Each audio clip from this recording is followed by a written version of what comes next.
Hey guys, it's Tim, and this is Wrestling on, Unlimited, as it's Wednesday. And tonight wasn't just AEW Dynamite, it was AEW Dyter Fest, a goddamn 4-hour show. This shit was long. Now, it wasn't a bad show. Like, I enjoyed a number of things on this show, but it was just long. Now, granted, they did announce a big match for AEW All In. We did finally get the match that everybody was expecting. Kenny Omega versus Kazuchika Okada with both championships on the line. Winner takes all. So that was announced tonight. And then as far as next week, we got another one of these 4-hour goddamn shows. It's Summer Blockbuster. And they got, what is it? Let's see. I got it written down right here. 1, 2, 3, 4, 5, 6 things announced for the show. We got Osprey versus Swerve. Mystico will appear. That's probably setting up Mystico versus MJF for Grand Slam. Hurt Business versus Speedball Mike Bailey, Commander, and why do I want to say LA Knight for some reason? Kevin Knight. For some reason I was thinking LA Knight. I don't fucking know. It's late. We got Anthony Bones versus Kyle Fletcher. That match happening makes no sense. Anthony Bones just goes, it's Pride Month. Pride of Pro Wrestling Month. I want to fight Kyle Fletcher. That was it. No reason. Then we've got Tony Storm versus Julia Hart. Mercedes again on commentary. That shit was so dumb. Sitting there eating a steak. Yeah, I don't know about all that. And then we also got, and I'll talk more about this later, the contract signing for Omega and Okada. But I'm happy that they actually like announced things for next week. And like we know a lot. So that's good. But at the same time, it's like, fuck, was this show long? We don't need these 4-hour shows. Like, it's almost midnight Central Time. It's almost 1 a.m. East Coast time when we're going live doing this. And it's like, no. You don't need a 4-hour show. This would have been perfectly fine. And a 4-hour show where they're like, they're literally saying on air, this is like giving you guys a free pay-per-view of a pay-per-view quality show. Then why was that 8-man the main event? Granted, the real main event of this was the International Championship match, and it main evented the Dynamite show, not the Collision. But it's like, why was that? You really think that 8-man is keeping people for 4 hours? This actually, let's be serious. This show went 4 hours and like 9-10 minutes. This show went over 4 hours. They had a goddamn overrun on this show. A GD overrun on an already 4-hour show. What? That overrun was not needed. But it's Tony Khan, and TBS is going to say, oh, yeah, you can have an overrun. Go for it. And he's going to do it. But again, the overrun was so not needed. I can't wait to see the freaking quarter hours of this show. Now, granted, we're going to get broken up because I think most cable providers had it as 2 shows. I think most have it, and even Max has it where it ran as 1 4-hour thing, but then when it goes up on Max to watch, it's going to be broken into a Dynamite and a Collision. So, yeah, I don't know. Noble says, Strange Night, is it worth rewatching or just videos from their YouTube channel? Videos from their YouTube channel. You don't need to watch the 4-hour show. Like, there were some... Go watch the Fatal 4-Way for the International Championship. That match was a lot of fun. Really, really good. Brody King got busted open. We'll talk about it all here shortly. But other than that, I'm not saying everything else was a missable thing, but it's like John Moxley, Mark Briscoe. Match was not bad, but he just choked out Briscoe again. Going through my notes here. Tony Storm and Mina Shirakawa versus Julia Hart and Sky Blue. That match was not needed. Not needed. The Hurt Syndicate stuff, meh. It was okay. It's setting up MJF versus Mystico, but then for some reason, Speedball Mike Bailey, Commander, and Kevin Knight come out and go, we want to fight you tonight. And it's like, motherfuckers know you already have a match, right? Dumb sons of bitches. Anyways, and then the Roosh, Drilistico Beast, Commander, Mike Bailey, Kevin Knight match, not needed. Not needed. A lot of the, again, you could say half of this was not needed. They just threw shit out there. Like, I'm going through all the matches really fast just to see, you know, Max Castro Open Challenge. We never need that. Max Castro, Powerhouse Hobbs. Powerhouse Hobbs just destroyed him, steamrolled him, whatever. But then, like I said, Omega, Brody King, Masquerade Dorada, and Claudio Castagnoli for the International Championship was great. Hell of a match. And they were going a mile a minute, too. Like, they were, for some reason, it felt like they were rushing. Like, we got to get off by a certain time. Like, they, I don't know. And then Will Osprey and Leo Rush. What? Why did we need that? Why did we need Will Osprey versus Leo Rush? Not at all. Hangman had a promo. FTR versus Atlantis Junior Templario. Again, another match that wasn't needed because it's for nothing. Like, what did that build up? It built up nothing. It built up FTR and Stokely trying to cut a promo afterwards. They're getting booed and everything. And then they go, screw it. We don't want to talk to Denver. Like, what? Like, a lot of multi-man matches that weren't needed. Again, Takeshita and Fletcher and Hechicero, of all people, against Bandito and the Outrunners, not needed. Again, yeah, you can go skip this show. If you didn't watch it or missed any of it, don't worry about it. Then they set up earlier in the show, Nick Wayne's going to defend his ROH TV title in a 4-way. Where the fuck did that come from? Christian just announces it. Just says, oh, we're going to do this. And then, did I miss something? Because Christian said that Kip Sabian's got something special for Nick. I didn't ever see what that something special was, unless I missed something. I didn't even see what that something special was for Nick Wayne. And they mentioned it twice during the match. You know, Christian said that Kip Sabian's going to have something special for Nick Wayne. Did I miss a segment or miss some? I don't think I did. So they didn't even follow up on that, which was weird. No, Noble. It was called Fyter Fest. Literally, they never said Dynamite. They never said Collision.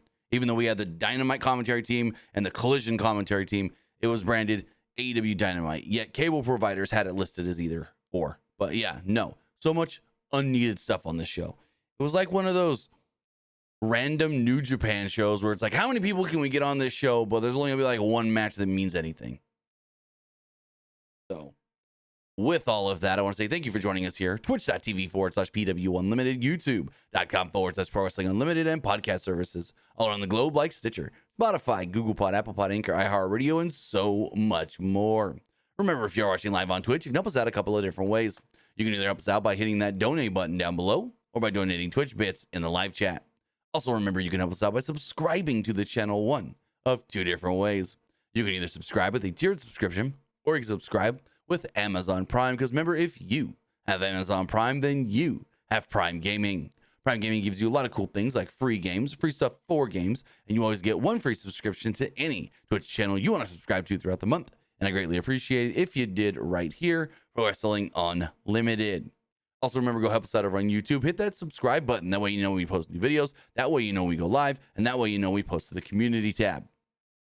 Also, remember that if you want to support the channel in another way, you can hit the join button to become a channel member.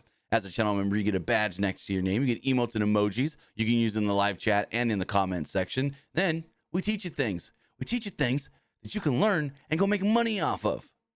What other wrestling channel is teaching you that? What other wrestling outlet and whatever is teaching you stuff that you can actually profit off of? We are teaching you Photoshop, and we are teaching you how to make graphics. Right now, last week, we did put up our WWE Saturday Night's Main Event graphics. This week, I usually put these out on either Thursday or Friday. Try to get it out on Thursday if I can, but you will be getting our WWE Battleground graphics. Yes, our Battleground graphics will be going up this week for channel members and Patreon subscribers. And then next week, you will get our AEW Double or Nothing graphics. And then the week after that, you will get our WWE Money in the Bank graphics. So we have a slate of graphics and tutorials coming your way. If you're at the $1 tier, you do get the tutorial. Full breakdown of everything I do to create these graphics. And if you're at the $5 tier, you get both the tutorial and the graphics package with the PSD and all of the assets. So if you ever wanted to learn Photoshop, I'm teaching you guys. Teaching you guys right here, Pro Wrestling Unlimited, whether you sign up as a channel member or at patreon.com/PW Unlimited. Also remember that if you want to get your comment, question, or concern read live on the air, you can do so by donating a super chat in the live chat. And finally, head over to the Epic Game Store. Head over to the Epic Game Store and buy something. Whether you're buying a new game, whether you're buying an old game, whether you're claiming a free game or getting bucks for Rocket League, Fortnite, or Fall Guys, use this code right here, PW Unlimited, at checkout, and you will be supporting us at no extra cost. Maybe you want to get in at the end of that new, or that not new, but almost ending Star Wars season of Fortnite. Maybe you're like, oh shit, I forgot about it. Or you're going to get in on that new season soon. I don't even think they've announced or teased what the new season is. But if you want, use our code when getting bucks and V-Bucks for Fortnite for the Battle Pass, whether you're going back and getting the Star Wars one at the end, or you're just going to wait and get whatever the next season is. Use our code PWU NLIMITED for all Epic Games and Epic Game Store purchases. They also added some new NBA swag to the shop as well today, or this week. With all of that, we got to get into talking about this show. Talking about this long ass show. Let me scroll to the top of my notes. AEW Dyter Fest comes on the air with Excalibur welcoming us alongside Taz and Ian Riccaboni. And it looks like this is the new norm for like the Dynamite. It's Taz and Ian with Excalibur, no Shivani. And I think what the thing is they've been doing more of the, I guess you would say, Dynamite Collision double tapings. And so since Shivani works the Collision part of the taping, they don't have him sitting out there for so long, for 4 hours or whatnot, doing both shows. So that's what I think it's been. And now they're just kind of like, you know what? We like the dynamic of Excalibur, Taz, and Ian. Let's keep that going. Also, let me turn my fan on. It's getting a little warm in here. So it seems like that might be the new norm for Dynamite. Ian Riccaboni instead of Tony Schiavone. Or they switch them out. It just depends. But they switch them out. They switch them out.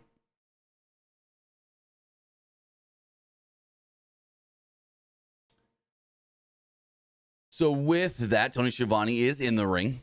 And he introduces Will Osprey. They show footage of last week after Dynamite, where Osprey and Swerve got into a brawl after Strickland called Osprey delusional. And I'm like, what the fuck is all of this? I didn't see any of this. Apparently it was from after the show went off the air.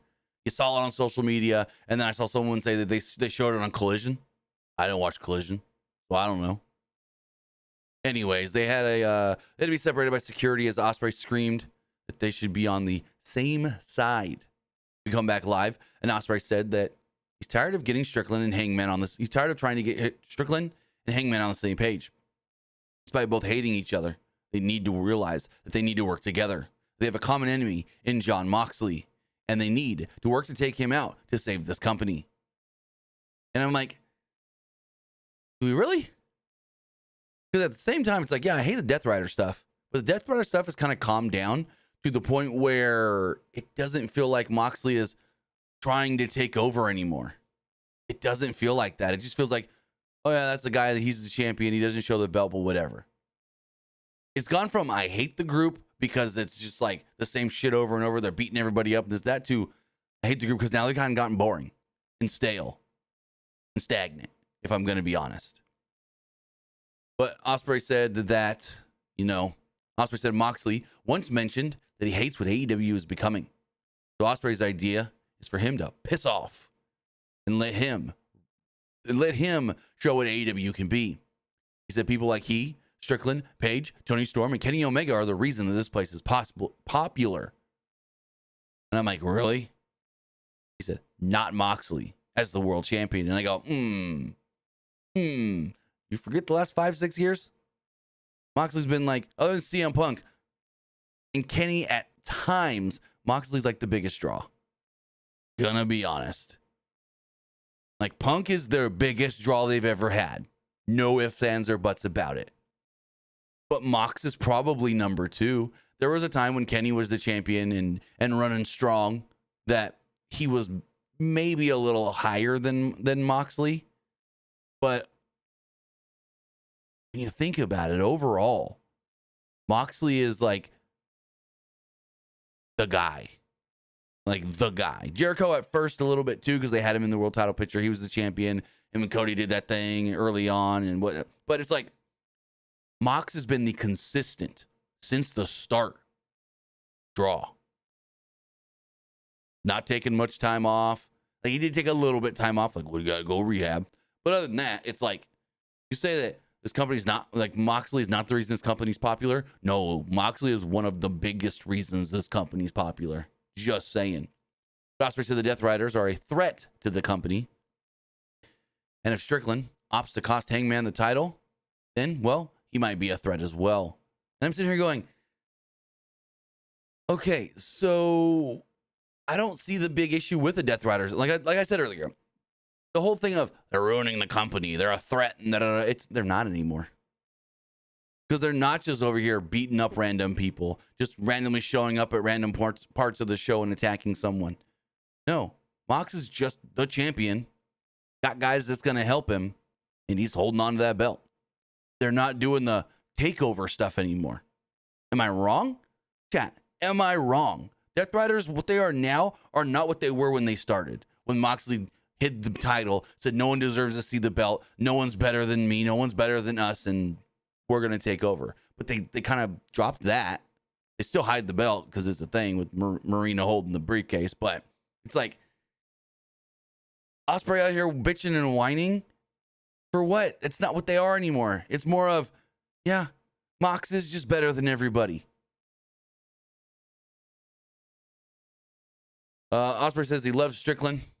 Take a bullet for him, but not before he'd take one for AEW. Osprey said next week it's Summer Blockbuster, and he wants a rematch with Swerve. And I'm like, oh, fuck, that 4-hour show. Was this going to be right smack dab in the middle, like the Omega match tonight?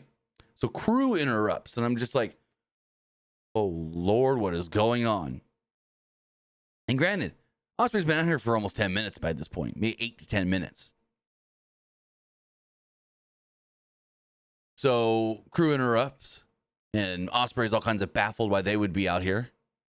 As was, well, the crowd as well. They didn't know how to respond. Accident Andretti apologized for interrupting the powwow between he and Tony Schiavone. I think he called him Tommy. The crowd promptly starts chanting, "Shut the fuck up." Leo Rush said that he knows Brits like to talk a lot. He said, yeah, you might have just got off of a 14-hour flight. But Andrade, he says about he just got off of a 14-hour flight from Japan. Andretti has the night off, but Rush has a point to prove, saying that the worst part of AEW is Osprey's dumbass. And I'm just like sitting here going, what are we doing? Now that, like, okay, I get the Osprey stuff and it makes sense. It's what we're building to. There should be Hangman saying all this, not him, but Hangman, whatever. He does this thing later. But then the Crew stuff, it's just like, I'm bored. I don't care about this at all. And then basically, Leo Rush challenges Will Ospreay. Will Ospreay says, I accept. They set up a match. Will Ospreay and Leo Rush later in a match that was just whatever. For what? To get Will Ospreay a match on the show? Give him a win? For what? I don't even know what they're building Osprey for. Honestly, if I'm going to predict, I think Osprey versus Swerve has no sort of a finish next week. The Bucks maybe even get involved, and I could be wrong on that. But I think whatever this Osprey thing is with Swerve, it leads to them teaming against the Bucks at All In. I could be wrong, but that's what I see. I see it being Osprey and Swerve versus the Young Bucks. Whether the Young Bucks get involved in their match next week and we have a false finish, no finish, dusty finish, I don't know. But all this bullshit. Like Osprey was out there for like 8 to 10 minutes. And we had another 5 minutes of the Crew. And nobody cares about the Crew. That's the thing. Nobody cares about the Crew. And so for them to come out and just start, whatever, Osprey's a dumbass and do, it's like, no. I think you guys are the dumbasses because you guys just don't do shit and get beat all the fucking time. Like, the Crew had a feud with Top Flight that was won by freaking Dustin and Sammy. Tell me I'm lying. The Crew and Top Flight feuded, and the feud was won by Dustin and Sammy, who ended up with a title shot for the tag titles. Like, come on. Also, I think the Crew, they didn't really tease it tonight much. I think the Crew's still going to end up with Ricochet. Anyways, we got Mark Briscoe. Mark Briscoe said that his 5-year-old son asked if he quit last week in his tag match against John Moxley. Briscoe said, I never quit. I passed out. So I want to fight Moxley tonight. Show my children they can't question my toughness. Moxley better be ready to man up. And I'm like, yeah, you ain't beating Moxley. No. Granted, it's non-title, so they wanted people to think, oh, there's a chance Briscoe can win because the title's not on the line and it's not an eliminator. Da, da, da. No, Moxley ain't losing any matches before All In. So, yeah, this was just a Moxley match. Briscoe worked a Moxley match. Moxley took an early powder to the outside, but was met with a Briscoe right hand as the fight quickly was taken to the outside, like I stated. There's 10 punches against the barricade that sent Moxley scrambling back into the ring, where he fired off a series of forearms and chops, but Briscoe hooked a sleeper briefly before charging and running into a Moxley boot. The attack continued into the ropes as the crowd is loudly against Moxley, booing and cheering for Mark Briscoe. Briscoe sent Moxley to the floor again with a huge baseball slide. Briscoe stomped the hands of Yuta, who tried to get involved, I guess you would say. And this allowed Moxley to sidestep a cannonball. Marina Shafir then took the referee Paul Turner, and this gave Yuta a chance to post Briscoe, busting him open in the process. Moxley then was relentless, just punches in bunches right on where he was busted open, and we go to a break. We come back, and Briscoe's actually in control with some redneck kung fu. There's an enziguri that sent Moxley to the outside, where Briscoe followed with a somersault senton.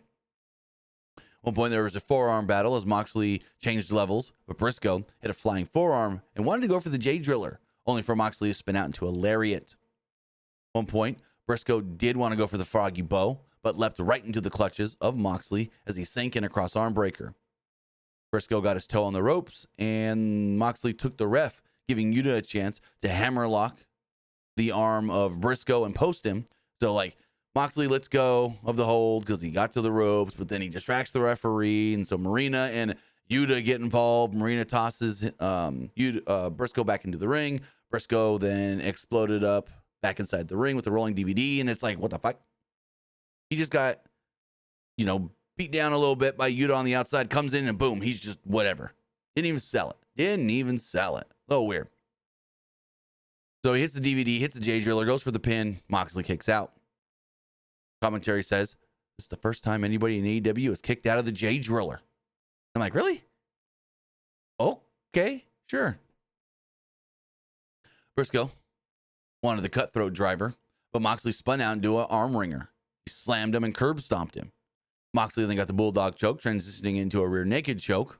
We then got the Bret Hart Roddy Piper Mania 8 spot, where Briscoe kicked out in the corner, and it is super close too, only for Moxley to hold on to the choke. And eventually the referee calls for the bell because, Briscoe passes out again. Second week in a row. Now what's he going to tell his son? Daddy, did you quit again? Daddy, did you give up? Oh, no, son. I just passed out. I fell asleep for a minute. Like, the whole thing is, I'm not going to quit. I can't let my son think I quit.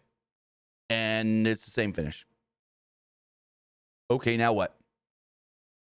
It sucks that they keep beating Mark Briscoe, too. Like, Mark Briscoe is great. Mark Briscoe is fantastic. He is different than anybody else you got. Granted, yes, they did push him for a while as the ROH champion, but it's like, he's always, it feels like taking the goddamn pin. Always losing. And it sucks.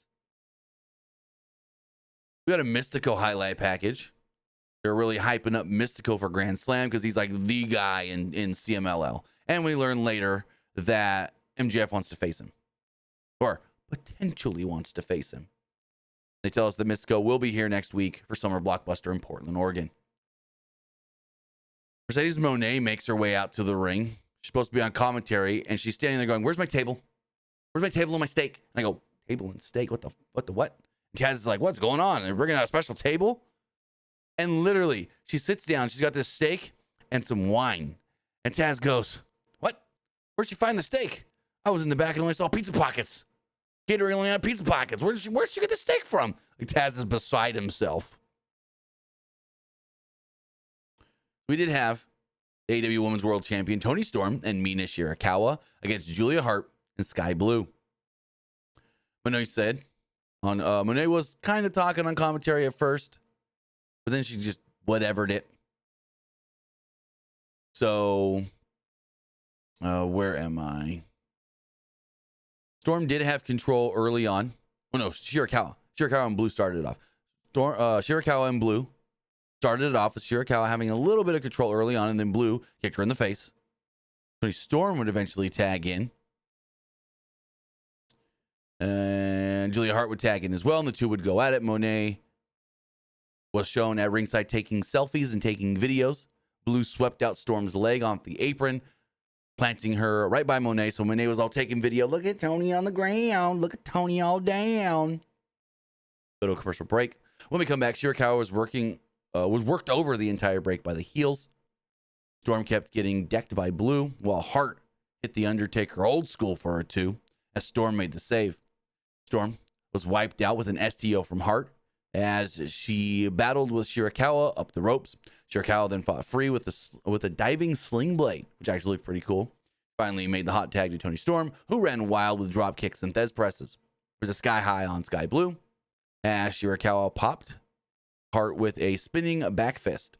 Storm and Shirakawa teased a kiss, but then they were pulled apart. And I think it was Taz, maybe it was Excalibur. One of them was like, I don't know if you should be doing all that kind of stuff right now. Your opponents are not down, and you got some strong opponents that you're just overlooking if you're just worried about each other. Like, it was weird. It was weird. Would they do the whole, we're in love thing? I don't know. Anyways, Hart and Blue tried to break them up. They swept around the back of them, double Germans. Storm and Shirakawa then gave a little shimmy, dual sweet cheek music. The TCM chicken wing applied on Blue, and she tapped out pretty quickly, leaving Monet furious. So, like, ref calls for the bell. They say, and your winners, Toni Storm and Mina Shirakawa. And Mercedes is like this. She's got her phone in her hand. She's like, all pissed off. And I'm like, what? Are you so mad? Yeah, Toni won. Okay, whatever. It's not like you lost, or they're your girls in a faction or something. And so, Storm and Shirakawa, they embrace afterwards. And then Luther carried Storm over to Monet's table. And Mercedes, at this point already, just walked away. I don't know why, or what reason, but she just had walked away already. So Toni Storm grabs the steak and just starts eating the steak, drinking the wine. And Monet's just yelling at her. That's mine. That's mine. What are you doing? I'm like, well, you walked away from it. You walked away. So free game. Free game. You left 3/4 of a steak there. You took like 2 bites, drank half the drink. Takes a couple bites of the steak. There's lettuce under the steak. She's eating that too. And I'm just like, this is the fucking build for the top women's program at your biggest show of the year. I'm going to eat steak during your match, and then you're going to eat my steak after. What the fuck? This is the build for Toni and Monet? And what are we getting next week? Oh, Toni Storm versus Julia Hart with Mercedes at ringside again. Are you kidding me? This was the dumbest fucking shit. This was so stupid. Like, the match was not bad at all. I thought these two teams worked well together. For what Toni Storm and Mina Shirakawa are as a duo, Sky Blue and Julia Hart played their part well. They did what they had to do to get them over as the babyface. Like, the match itself was fine. Maybe even a little better than fine. Like, one of the better things on the show. But the whole Mercedes stuff was just stupid.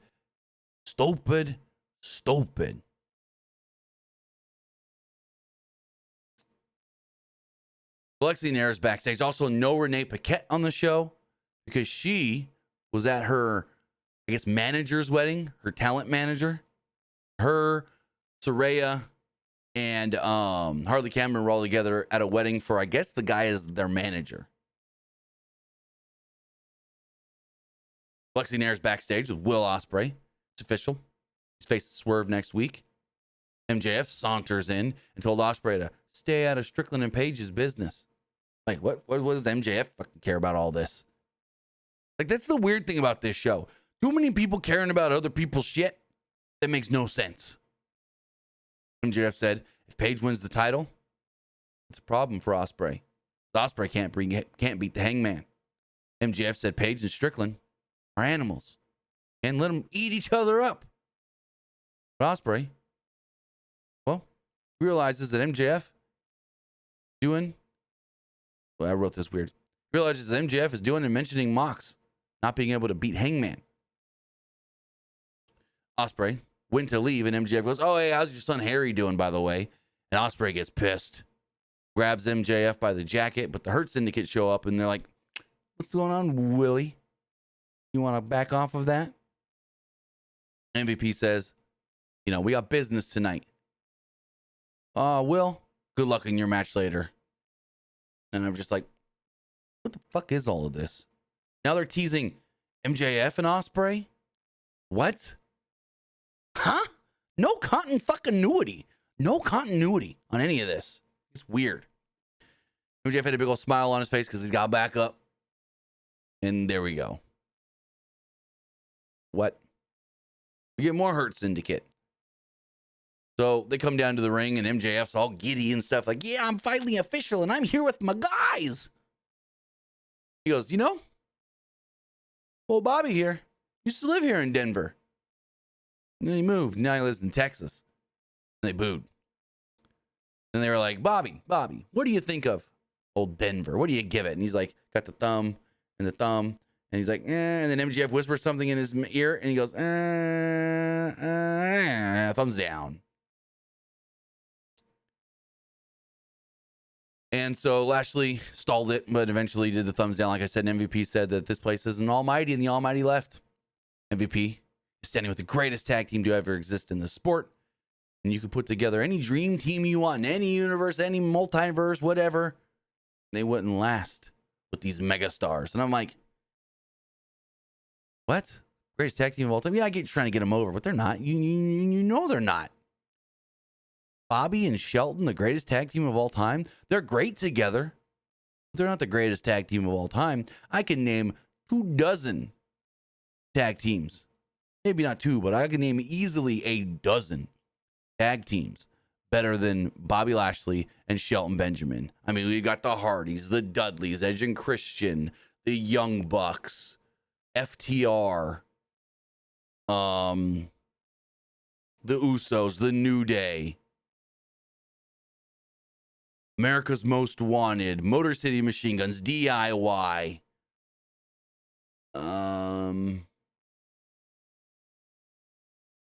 Fraxium is better than goddamn Hurt Syndicate. Street Profits. Like, there's 12 right there. So, yeah. Anyways. He said, if this is where the best wrestle, where are the best tag teams to challenge them? And I go, SmackDown. Best tag teams in all wrestling are on SmackDown. He said, they're in your imaginations because they don't exist. And I'm like, no, they do. They're on SmackDown. SmackDown's got the best tag team division in all pro wrestling right now. MVP asks, show some respect to the young genius, the newest member of the Hurt Syndicate, Maxwell Jacob Friedman. MJF took the mic and Taz said, well, this is going to take a while. And I laughed so hard when Taz said that. He's like, well, this is going to take a while. He's like, Max likes to talk. MJF told the dumb schmucks that he wants the world title. Unlike the marks in the back, he'll have to start wrestling more, I guess, if that's what he wants, which is something that I'll have to get over. But brings MJF to Mexico. Says, you guys got a top guy down there in Mystico.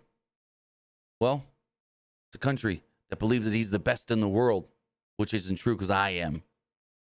Did the best doesn't hail from Mexico, from the United States. He said, when I went down to Mexico, I main evented And I sold out Arena Mexico, the youngest person to ever do so, the youngest foreigner to ever sell out that building. And you want to know why? Because I'm a mega star. Happy Gilmore 2 comes out July 25th. You'll see. And I'm like, he's all over that trailer and looks actually pretty good in the trailer. Like, of the sons of Happy Gilmore, he's the one really cutting more lines than anything in the trailer. And I'm like, you know what? I don't know how he did in the movie. I don't know how, Adam Sandler thought he did. But MJF feels like a guy, and I'm just going to say it, that could be like a mainstay in Adam Sandler movies. I think he would fit in with that crew of guys that Adam Sandler likes to throw into all of his movies. If I'm going to be completely honest. I really do. I really think MJF can be a guy. And I'm not saying he's going to ride Adam Sandler's coattails or anything, but I can see him being a guy that would impress Adam Sandler in a way to be like, you know what? You fit in with this crew that I've built, and I'll put you in another movie, and I'll put you in another movie. Like, he feels like what I thought Andy Samberg was going to be for Adam Sandler. Because we had that That's My Boy movie, right? And those two were really great together. And I'm like, oh, we're going to get more Adam Sandler, Andy Samberg movies. And we really never did. But I can see either A, Adam Sandler putting MJF in another movie or putting him in more Happy Madison movies. You know what I mean? MJF fits the Happy Madison crew, if that makes sense. Especially from what I've seen in the trailer of Happy Gilmore 2 and what I think MJF could be. Because he's got that funny, dry humor kind of that Adam Sandler and his guys have. Like, making the grown-ups, put MJF in it. Put MJF in it. Anyways, he says, Mystico, you think you're a big star, but you're not. You're nothing more than a big fish in a small, stinky pond. Next week, I'll watch and see if you're really worthy to fight me. If you are, maybe we'll fight at Grand Slam Mexico. And when it comes to the Syndicate, it ain't personal. It's just business. And then Speedball's music hits. And I'm like, why are they coming out? You're just going to get a little walk past. You leave, we come, we got a match. We're trying to just rush things. Okay, whatever. But then they cut a fucking promo. It's Speedball, Kevin Knight, and Commander. And Speedball says, hey, we're the hottest international crew there is right now. And I'm like, what? And I didn't look it up earlier, but I'm like, where the hell's Kevin Knight from? Let me see this really fast. Kevin Knight's from goddamn Atlanta. He ain't international. Commander's from Mexico. Speedball from Canada.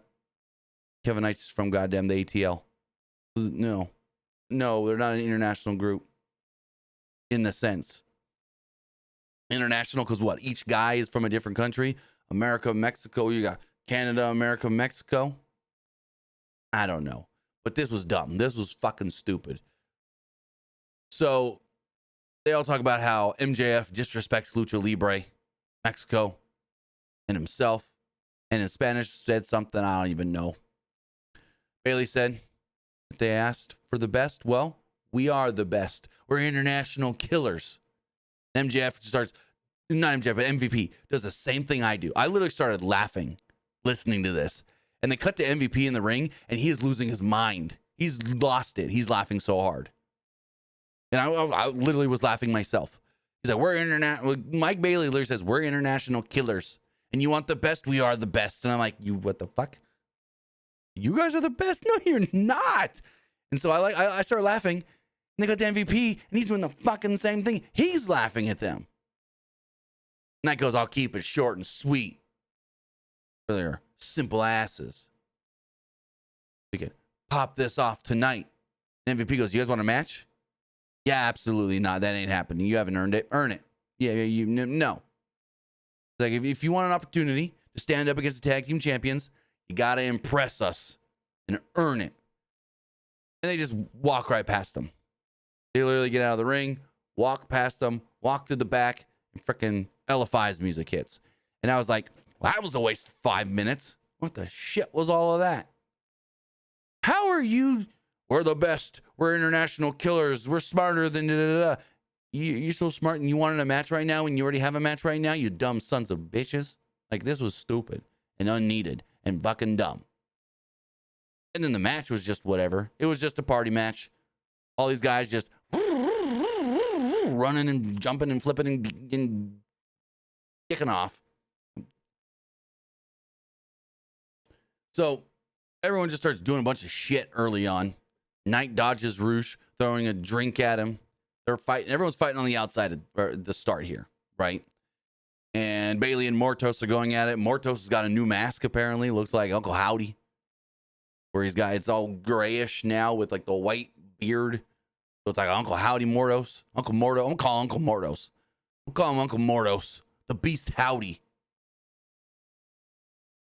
Anyway, they're all brawling and whatnot. Bailey's firing off some of those Naomi kicks. The yump, yump, yump, yump, yump, yump that don't look like they're doing any damage. But then what Naomi doesn't do that he does these dump, dump, dump, dump, dump, dump kicks to like throw off his opponent and then jumps up and kicks him in the head. And I'm like, okay, cool. Commentary puts over how Kevin Knight and Nick Wayne just came back from Japan because they were in the Best of the Super Juniors tournament. And they both finished second in their block. The match finally gets into the ring where Roosh was triple teamed with an assisted corner drop kick by Commander. Bailey was clipped by a Mortos knee, allowing Roosh to pounce and get revenge. There was a corner locomotive splash and a snap triple drop kick. LFI gorilla pressed and walked Bailey all around the ring before chucking him down onto Knight and Commander as things went to a break. Bailey then continued to be dismantled during the break until he finally hit a handspring that led to a kick to the midsection.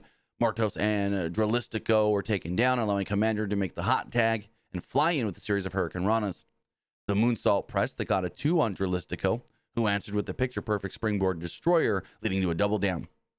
Knight and Roosh then get tagged in as a slugfest and a chop battle ensues, with Knight holding his own in the exchange with Roosh. They said that these were the two, I guess you say, more powerful hard hitters of the teams. Roosh hit a rolling forearm and face washed Knight in the corner. He signaled for the bullhorns, but he had to put the brake. He put the brakes to it, and then literally just boom, kicks Knight right in the face and does the LFI pose. Roosh then took too much time, pandering and whatnot, and Knight hit with a tilt-a-whirl backbreaker for a 2. The match breaks down with a bunch of guys all fighting and everything, and everyone's going at it and this and that and so forth. But LFI does battle back as Roosh hit a snap German, Mortos with a pop-up Samoan drop, and Dralistico with a springboard crucifix for a close near fall. Commander floated over a Mortos attack and fell to the outside with Dralistico not being tagged in, not before tagging in Bailey. Bailey hit a standing twisting moonsault and got a 2 off of it. Knight and Roosh also spilled to the outside as Mortos turned Bailey inside out with a lariat. Knight came in to make the save with a rolling lariat, giving Bailey a chance to hit the time adventure. Commander rope walked to the top rope and took out Roosh and Dralistico, while Knight hit the UFO splash and got the victory for the baby faces. So, there we go. After the match, the Hurt Syndicate come back out on the stage, and MVP said, despite getting your asses kicked for like 8 to 10 minutes of that match, you got the win. And, you know what your prize is? You fight these 3 guys next week. So you 3 versus these 3. So it's not even a tag title match. They didn't even get a tag title match. It's a trios match. It's Bobby, Shelton, and MJF versus Mike Bailey, Commander, and Kevin Knight. Yeah, they're getting their asses handed to them next week. They're going to get their asses beat. So they get a taste of that match right now. Lashley and Benjamin hit the ring and quickly sent outside by Bailey and Knight as MJF charges in and gets taken down by Commander. Her Syndicate rolled to the outside and they're met with the triple dives, and it's like, oh, babyfaces kind of got to stand tall. Yeah, you're getting your ass beat next week. Alicia Toot is backstage with Daniel Garcia and Paragon as Adam Cole asked for this time to mention that they all share the same disdain for the Don Callis family, and said, how about tonight? They team up in an 8-man tag with Garcia, take out the Don Callis family. And I'm like, okay, another fucking multi-team match. That means nothing. Nothing. Too much. Too much of bullshit. That was the main event of this fucking 4-hour show. 8-man tag that had no stakes and meant nothing. Moxley Nair is backstage with the patriarchy. Christian brings up how Nick Wayne was impressive in the Best of the Super Juniors in Japan. Cage told the fans to sit down and shut their mouths, but mentioned Wayne having an impressive showing, but didn't win the tournament. So, well, got no excuse. 14 matches in 22 days. That schedule were to earn anyone a night off, but not old Nick. Nope. Christian said his son is defending his title tonight, the ROH Television Championship. Wayne said, great. Cage did this for him before he left, and it was light work for him. Cage said, that's nice, but tonight it's a 4-way. Cage initially wanted to find a place to go lay down with Mother Wayne, but then said, you know what, we should be at ringside, and old Kip is working on something big for you as well. What?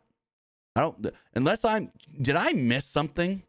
They never paid off what the Kip Sabian thing is. They mentioned it a couple times during the match and never paid it off. So are we getting it next week, in a couple weeks? What? Nothing.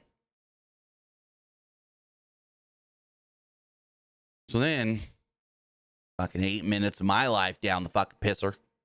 Max Caster comes out and does the whole, let's chant. Max Caster's the greatest wrestler alive. Max Caster's the greatest, and the fucking crowd tries to do it. What? He's like, Max Caster's the greatest wrestler alive. And I'm like, oh my God, this shit sucks. The Caster's out there, he's got his petition and everything. Caster said to the Maximaniacs. I'm like, when the fuck did you start saying that? Are here in Denver. They want nothing more than to chant for him. And they fucking do, which is weird. He said, tonight is the return of the 5-minute open challenge. And it starts right now. If you could survive, who could survive 5 minutes with the best wrestler alive? And out comes Hobbs and just beats his ass. Beats his ass. So cool. Hobbs got a squash win. Then, the best thing on the show. Kenny Omega defending the International Championship against Brody King, Claudio Castagnoli, and Mascara Dorada. This match was great. But for some reason, it felt like they rushed it. For some reason, it felt like these guys were trying to go fast because they had to get off the air at a certain time or something. I don't understand it. I don't know why the match felt rushed, but for some reason it did. For some reason, it felt like I don't know if they had to be off the air by the time the collision started, but that's what it felt like. Because literally, there was like a minute left or 90 seconds left when the match ends. They rush Okada out there. They do their little thing with their belts, and then it's like, all right, well, we're done here. Come back in a minute. And literally the screen goes black, comes right back on.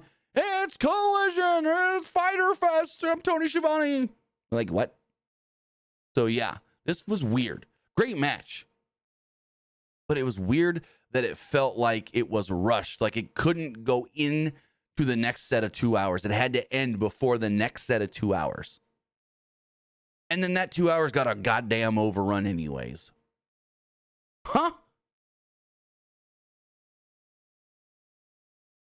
So, Mega used his Take Flight entrance instead of Battle Cry. And I'm like, come on, just give us Battle Cry. We don't need this freaking Final Fantasy music. Anyways.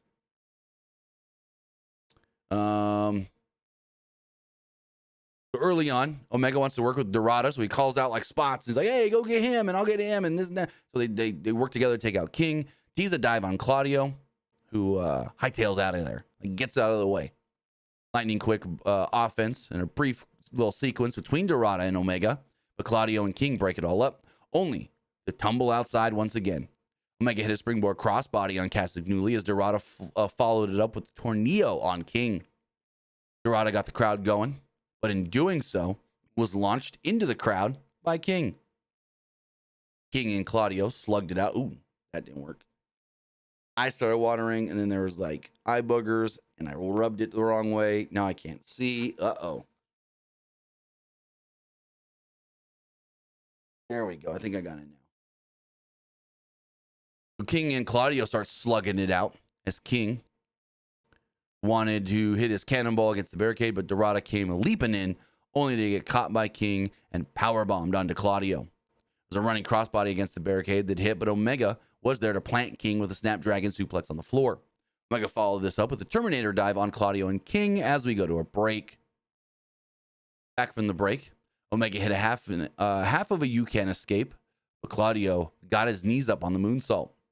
Omega then flipped out of the corner charge and hit a Snapdragon as Dorada flew in and ate one of his own. King, who was bleeding at this point, not sure what the hell happened there, but he was bleeding after the break, shrugged Omega aside, hoisted Dorada into a fireman's carry position, and hit him with a brutal-looking DVD onto Omega in the corner.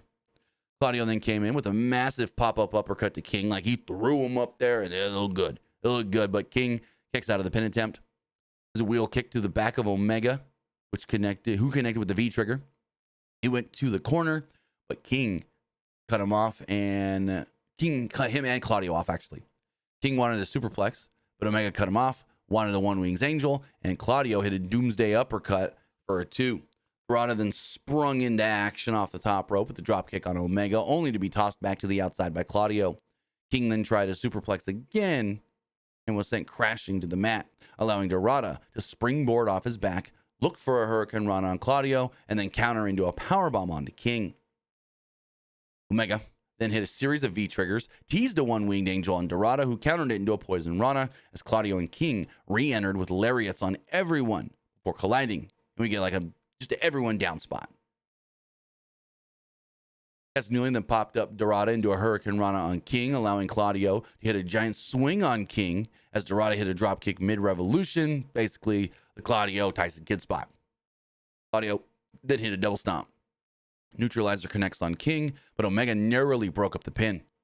Everyone starts trading a series of pin attempts and big moves and wild pop-up head scissors from Dorada that sent Claudio flying. Dorada then hit a springboard Hurricane Rana snap onto Claudio. Dorada then hit a shooting star press from the top to the floor, jumped back in the ring, and hit a Fosbury flop to the floor onto King on the opposite side of the ring. Dorada then wanted to go for another top rope Hurricane Rana on Omega this time, but was caught, spun around, One-Winged Angel, and pinned. Omega retaining the title. Really fun match. Loved it. But again, it felt rushed. They were going so quick at times. I'm just like, holy shit. We still got how much time left? 2 hours. And so afterwards, we hear the coin drop. Ding! And Okada comes out. And he storms down to the ring, kind of. Like, whatever. Him and Omega start staring at each other. They hold up their belts, and the crowd's chanting, holy shit, holy shit. Omega then swings first. And the two like kind of start fighting, and they're throwing shots a little bit, but then they're really just holding their titles up at each other. And then both Rainmaker and Omega kind of bail away. And they're yelling at each other, and I think Okada's lip will busted open. So, spoiler for later. So, they then say, we'll be right back with the second half of Dyter Fest. And literally like 10 seconds later, they're back on the air. And Tony Schiavone's all talking to us about, we got this and this and this, and Will Osprey's here, and he's going to fight Lio Rush. But don't go anywhere, because before the main event, Tony Khan has a huge announcement. He used the word huge. Tony Khan has a huge announcement. Well, then an hour later, he upgraded and said, don't forget, ladies and gentlemen, before our main event tonight, Tony Khan has a major announcement. So he upgraded from huge to major. And I'm like, when he said it the first time, I'm just sitting here going, oh, they're announcing Omega Okada. Duh. I think everyone probably assumed that much. So we did get Will Osprey versus Lio Rush. It felt like a PWG match where it was more of a, hey, go out there and just do your flips and shits and have some fun. Like, they were nothing special. We were going a mile a minute. They were the whole time. And yeah, nothing special at all. Tony Schiavone and Nigel McGuinness took over commentary. Roosh was wearing that dumbass big old like shell looking jacket thing, like he's from Super Mario, or they're supposed to be Knuckles from fucking Sonic. I don't know. But fast action to start things off. They're going a mile a minute with Roosh playing Catch Me If You Can, till Osprey finally did catch him with the Hurricane Rana. He used to go for a Styles Clash and our Hidden Blade, and Roosh took the powder. Andretti ran distraction, and Roosh hit a handspring kick and a low tope as we go to a commercial. Back from the break, Osprey connected with a big boot and Kawada kicks before his handspring corkscrew kick flattened Roosh. Rush, I don't know why I said Roosh. Because I said Roosh earlier, I read Roosh. Rush and Roosh, they're spelled the fucking same. You should say them differently. And so if I said Roosh for like 3-4 minutes earlier, and I'm going to keep saying Roosh every time I see Roosh, fuck a Roosh, rush the Roosh. Anyways, Osprey got a spinning sit-out torture rack slam for a near fall. Rush ate a hook kick, but avoided an Os cutter with a poison Rana and a bounce back cutter for a 2. Rush took way too long to kind of come back with this, and once he leapt off the second rope, Osprey hit him with a cutter of his own and a proper Os cutter for a 2. Osprey signaled for a Hidden Blade, but Rush took the referee, allowing Andretti to trip up Osprey. Rush then charged, but was backdropped onto his own partner as Osprey did a Sasuke special onto Crew on the outside. There's a pip cheerio back inside the ring. He went for a Stormbreaker, but Rush countered into a snap DDT and a final hour frog splash for a 2. Andretti then tried to hand Rush a chain, I think is what it was. Referee caught it, and Rush ran into a pop-up Styles Clash and got pinned. Beat, whatever. Cool. Match meant fucking nothing. After the match, Andretti goes on the attack. Rush ordered him to hoist him up for an assisted neck breaker.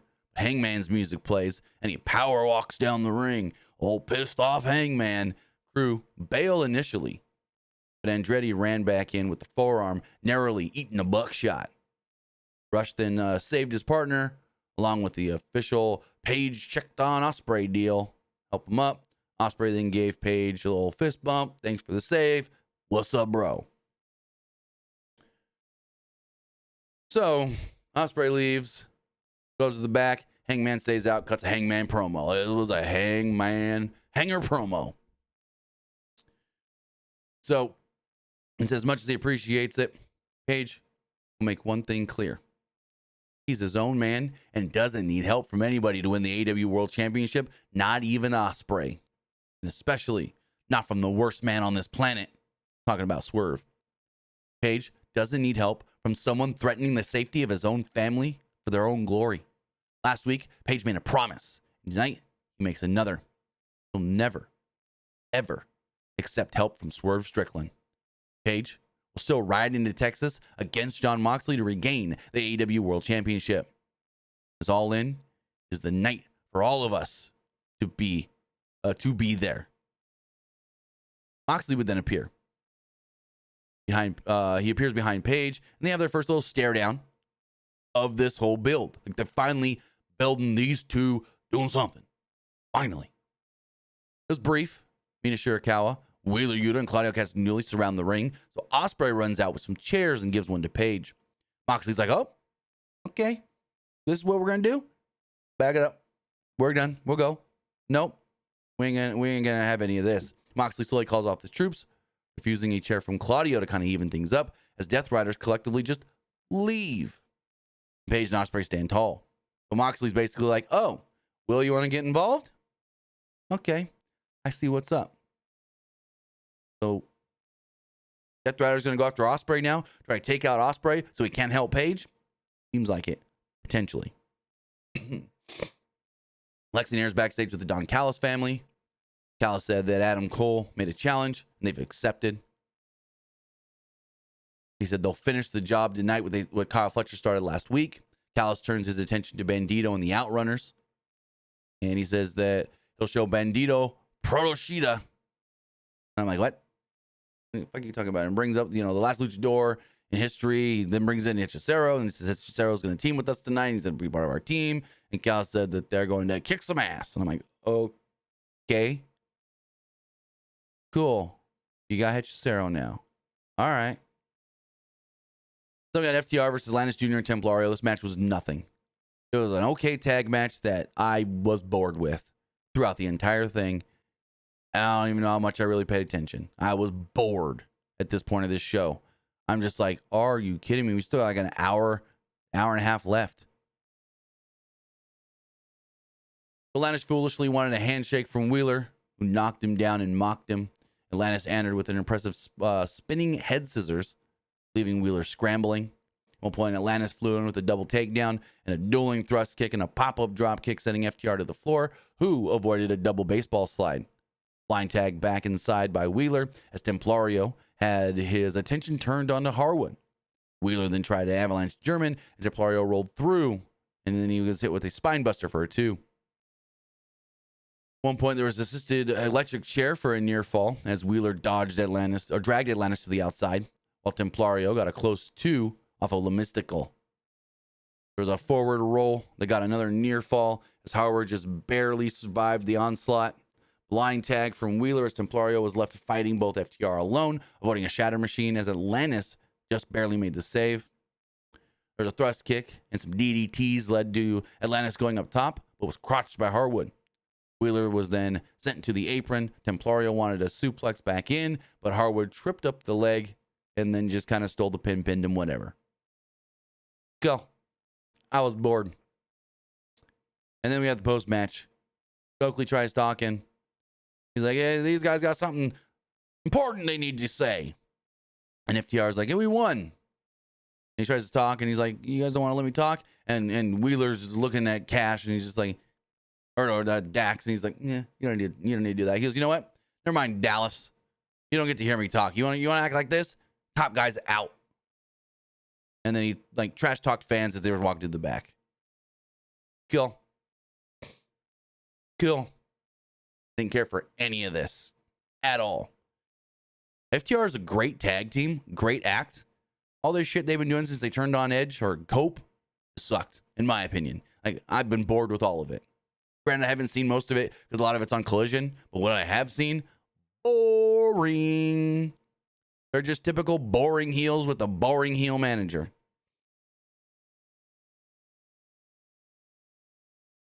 Oh, I didn't even see Luke's comment earlier. He said, I feel bad for the handheld camera people tonight for the 4-hour Dynamite. I assume maybe they switched them out, like they switched out commentary and stuff. You never know. You never know. You could switch someone out during a break. So then we got a video hyping up Techla, I mean. She's going to debut later tonight. Then we had Kyle Fletcher, Konosuke Takeshita, and Hechicero against the ROH World Champion Bandito and who they called Los Outrunners. The Outrunners, Turbo Floyd and Truth Magnum. Again, bored. Another match that I was bored with. Crowd was bored. It was whatever. Nothing special. Match began. I said, Los Outrunners. They used to learn from Mil Mascaras back in the day. It was Diaz Mascaras. Cero and Bandito. They traded some takedowns early on as Callis was furious on commentary at Bandito for costing him a mucho dinero the last few weeks. I'm like, if that's a Collision thing, I don't fucking know what you're talking about.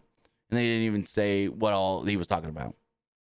Fletcher got a cheap shot in on Bandito, allowing Hechicero to hit a rolling submission. At one point, Bandito tried a somersault dive onto the pile of guys on the outside, but was caught, and Hechicero delivered a powerbomb to the floor.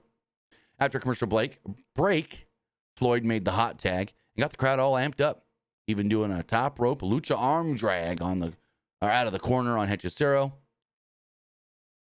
Bandito and Hechicero slugged it out, and Hechicero picked to the ankle.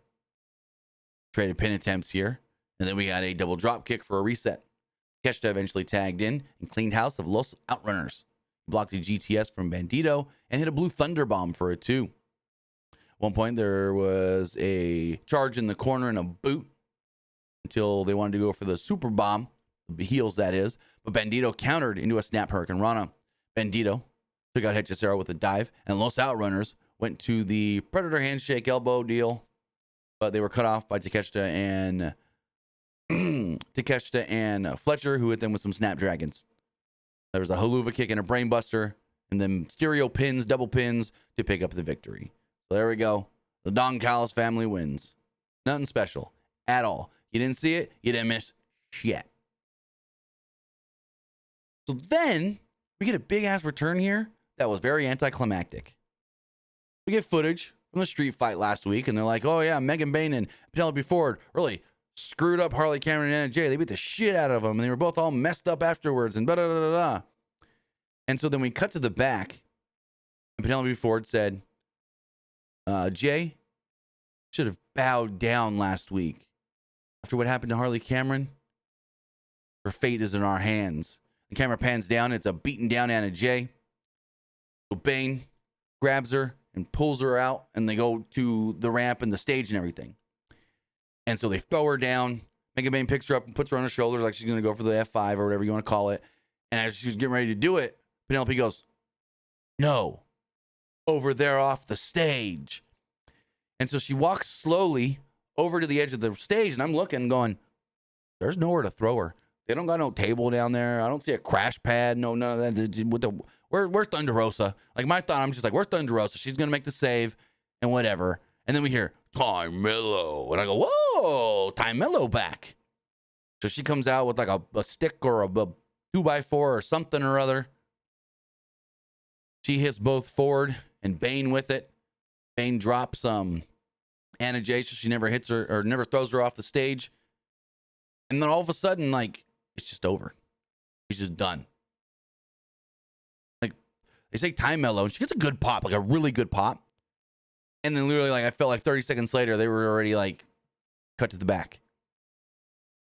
Oh, let's go to the back. Lexi Nair with Anthony Bowens and Billy Gunn. I'm like, wait, aren't the 4 women fucking brawling on the stage right now? Like, anticlimactic. Time Melo makes her big return. TJ reunion. And it literally lasts less than 30 seconds. So they just cut to the back. It's like one of these goddamn old school TNA segments where like something happens and they're just like, oh, to the back. Okay. So I guess it's going to be TJ versus Penelope Ford and Mega Bane. Lexi Nair's backstage with Anthony Bowens and Billy Gunn. Bowens says it's officially the pride of wrestling month. I want to fight Kyle Fletcher. Why? Because I just do. That was it. That was it. He's like, Kyle Fletcher gonna get his ass beat by the 5-tool player. I said, no, bro. You're getting your ass beat. There's no way Anthony Bowens is beating Kyle Fletcher at all. Ricochet was on commentary for this next match. He was scouting people for his new crew, as Nick Wayne was defending the ROH TV title against Sammy Guevara, Lee Johnson, and AR Fox. Now, I will say, match wasn't bad. I felt like it was a pretty good match, but at this point, 3.5 freaking hours into this show, I couldn't really care. Couldn't care much more. The crowd was actually really into AR Fox for like most of this match, which was mind-boggling. Weird. And Guevara have some quick offense early on, but it lands with a stalemate. Wayne and Ford reignite their brief rivalry. Johnson pulled Wayne to the floor. Wayne and Fox, not Wayne and Ford. Fox took Johnson out with a dive as Guevara chopped the hell out of Wayne back inside the ring. Guevara did his signature leapfrog into a drop kick, and then Fox tried a springboard but ate a pump knee. There's a tope suicida onto Fox, corkscrew dive onto Wayne, and then he planted Fox back inside the ring with a cutter for a 2. Ricochet mumbled some stuff on commentary about, my dives look better, whatever. And then Johnson connected with a somersault dive as Fox did a moonsault on the apron. Fox played to the crowd because they were chanting for him, which was shocking, which allowed Christian to hit a Blake Christian, that is, not Christian Cage, but Blake Christian to hit a somersault senton off the ring steps. And Johnson was in control as we went to a commercial break. Things returned, and Guevara blasted Wayne with a leaping pump knee and an enziguri as Guevara hit a GTH flush for a 2 as Johnson made the save. Guevara tried another GTH, but Johnson countered into a rolling DVD and a standing moonsault for a 2, which even Ricochet had to admit was impressive on commentary. Fox flew in with an enziguri, but was distracted briefly by Cage, allowing Wayne to charge in and brawl with Fox. Shivani then brought up their history. There's a twisting brainbuster by Fox, who trapped Johnson in the ropes and hit an incredible-looking slingshot destroyer. Fox went up top and hit a swan dive onto the pile before taking Wayne back inside the ring. He tried a swanton, but Wayne got the knees up, prodigy driver, and pins him to retain the title.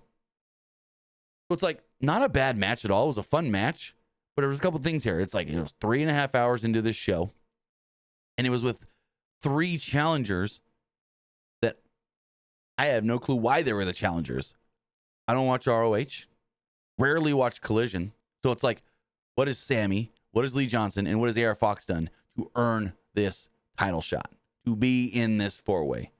As someone watching that usually only watches Dynamite, it's like you watch this going, yeah, these guys don't deserve it. Why should I care? They're not beating Nick Wayne. No, not at all. After the match, Christian parades around the ring with the belt, and then he placed it on Wayne's shoulder and gave him a big old hug. And nothing with Kip Sabian. Oh, Kip got a big surprise for you that he's working on. Okay. We think we're going to get it tonight, but we don't. And they even mentioned it twice during commentary during the match. Oh, you know, Christian did say that Kip Sabian is working on something big for Nick. Yeah. What? Not, I don't fucking know. Commentary then runs down the card for next week's show. Like I stated, it will be Will Osprey versus Swerve Strickland. They love to do the whole number 2 is the second time. Osprey, Swerve 2. Mystico will appear. The Hurt Syndicate will take on Bailey, Commander, and Knight. Bowens will fight Fletcher. Storm will fight Hart with Monet on commentary. Better not be eating another goddamn steak and wasting it. And then there will be the contract signing. We learned this later though. There will be a contract signing for their match at All In. Omega Osprey. Omega Okada. Too many names. So let me get Techla and Lady Frost. And let me say something here. So last week, Techla makes her big debut in AEW and she attacks Jamie Hayter. Then this week, they're like, Techla gonna make her debut. And I go, okay, a couple things can happen here. Either faces Lady Frost. Either she faces Jamie Hayter in her first match because she took out Jamie Hayter last week, or Hayter comes out and confronts her after the match. You know what happened? Neither of those fucking things. Neither. They build up whatever. They have her take out Jamie Hayter. Beloved Jamie Hayter. Her first night in the company. And then there's no follow-up. No mention. No nothing. Becca got a cool entrance and reaction. She charged at Frost in the corner right as the bell rang. Cracked her with a thrust kick before applying a crossface while wrenching at the mouth. Techla argued with the referee at one point, allowing Frost to hit a thrust kick, but Techla answered right back with a running boot in the ropes, hanging her in the ropes like a spider. Frost then fired back with the forearm, but Techla waffled her. This is a squash if I ever seen one. Waffled her with one of her own before doing the spider walk. Techla then hit a spear before locking on a death trap choke, they called it, picking up the victory. So there we go. Techla gets the win. And even though the name is spelled T-H-E-K-L-A, it's not Thekla, it's Techla. Silent H. Afterwards, starts ripping at the mouth of Lady Frost, beating her down some more. And who comes out? Who comes out to make the save? I'll tell you who it's not. It's not Jamie Hayter. It's not Jamie Hayter. No. Of all people, it's Queen Aminata. When's the fucking last time I've seen Queen Aminata on a Dynamite? When's the last time we've seen Queen Aminata on a Wednesday night? And she makes the save. Techla runs away, and there we go. After the break, Queen Aminata comes back on and goes, I'm the Queen of Africa, and I want to fight you. You can't just come in here and try to take over. You know what we do to spiders in Africa? Stomp them. And I'm challenging you to a match next week. And I will stomp you out. And I'm like, okay. Sure. You get your ass beat. Just like Lady Frost did. So, they got this thing where they set up her and Jamie, and then there's no follow-up. At all. And then I got people online when I tweet that going, just give it time. They're going to have Jamie Hayter come back in a couple of weeks. And then I'm like, when everyone's already over it and forgot and don't care. Yeah, no. Piss off. So let me get Tony Khan's big announcement. Tony Schiavone makes it for him. He stands up, grabs the house mic, and says, I got a major announcement from Tony Khan. Coming up at All In. It will be Kenny Omega versus Kazuchika Okada. Winner takes all. Both titles will be on the line, the International and Continental Championships. Didn't call it a unification. They didn't say that they're unifying the belts like some have wanted, like I've asked for. But they said the winner will have both belts. And next week, we will make it official with the contract signing. And so then we get our main event. It's Paragon and Daniel Garcia against the Don Callis family. Josh Alexander, Lance Archer, Rocky Romero, and Trent Beretta. Like, this fucking match is going to keep people here for 4 hours? This fucking match? You think Adam Cole's that big of a draw? What? Like, the only star in this fucking match is Adam Cole. Maybe Danny Garcia a little bit. He's kind of, even Adam Cole, they both kind of soured off. Not soured off, but cooled off a lot. Like, they do not feel like the bigger names that they once were in AEW at all. And Adam Cole's TNT fucking champion. He just feels like a guy on the roster. So we're, in this match, and it's going, and you got Matt Menard and Callis on commentary, and it's a 4-man booth now, and they're arguing at times, and this and that and everything, and like Don Callis like, I don't want to hear you talk. I don't like your accent because you're from Quebec, and like whatever. And I'm looking at the clock, going, oh my god, this show overrun on a 4-hour show. Get a fucking overrun on a 4-hour show. What the hell? So not much happened during the break or before a break. There were a lot of just whatever going on. When we returned, Garcia leapt for a hot tag to Paragon. He made one. He cleaned house with the Don Callis family, leaving Cole in the ring with Alexander and a backstabber for a 2. Strong dumped Romero right into the front row as Garcia flew in with a charging boot, almost hurting his own leg in the process. RPG Vice were stacked against the barricade as O'Reilly flew off the apron with a knee. At one point, the match broke all down as Romero hit a double slice of bread on O'Reilly and Strong. Cole and Beretta then traded some forearms until Cole hit a pump kick, tried to go for the Ushigoroshi, but Beretta escaped into a half-and-half suplex. Beretta posed too long and ate a super kick for his troubles. Cole wanted a Panama Sunrise, but Beretta tried to counter it into a Storm Zero, but was then cut off. Romero leapt out of the corner and ate a super kick as Cole lowered the boom and picked up the win. So Miguel, the TNT champion, does get the win. Afterwards, Garcia did his little dance at Don Callis on commentary before joining the Paragon in the ring and raising Cole's hand to celebrate. He hugged it out with O'Reilly and Strong. Fletcher and Takeshita then slowly walked out on the stage and helped their team to the back. Go. Again, didn't care about that match either. Like, the last 45 minutes of this show was just forgettable and didn't mean shit. Like the Techla thing, yeah, that meant something. It was her first match in the company, and she got a really good presentation and everything. But other than that, last 45 minutes of this show, hell. Well, yeah, because everything after the Hangman promo basically didn't mean or matter for shit. But that was everything that took place at AEW Dyter Fest. It was 4 hours. We're freaking getting another one next week.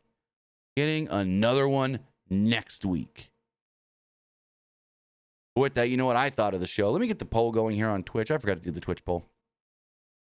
What did you think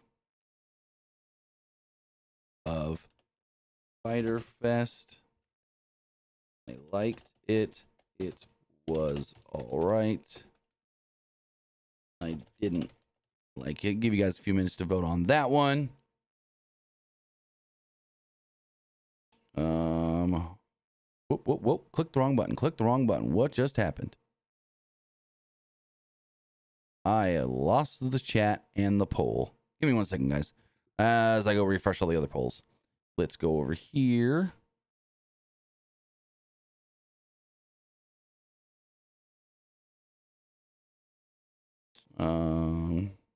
View results. There we go. So there, and there. So as far as the threads poll does go, 80% like the show, 20% thought it was just all right, and nobody disliked it. Interesting. But as we look at the Twitter X poll, 61% liked the show, 61% liked the show, 27% didn't like it, and 11% thought it was just all right. Looking at the community poll, 62% liked the show, 22% thought it was just all right, and 16% didn't like it. Good comment here says, I didn't like the collision stuff as much, except for Techla. She's a badass. 4 hours, longer than a pay-per-view, not longer than an AEW pay-per-view, longer than a WWE pay-per-view, yes. Here we go. Too many tag matches. Singles action was good. It's no different than a Dynamite, only under a new name. And now we have the same bit of programming next week. 4 hours.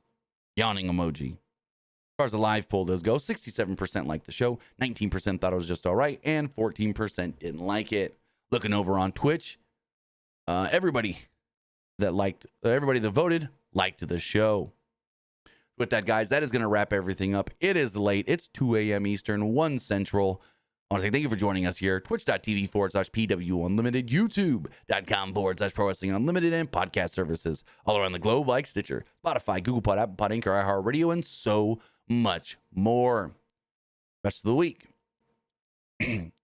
Tomorrow or Friday, not sure depending on when I get it done, you will be getting, for members and Patreon subscribers, you'll be getting our, NXT WWE Battleground graphics and what's it called? Tutorial. Friday, we'll be doing the live SmackDown review.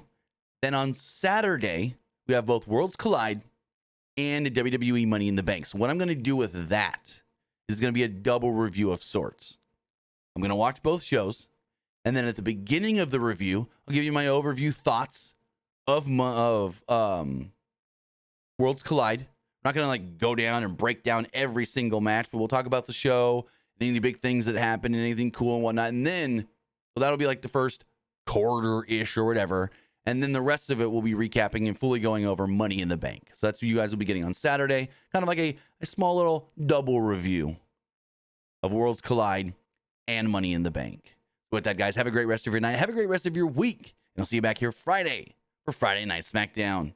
Have a good one, guys.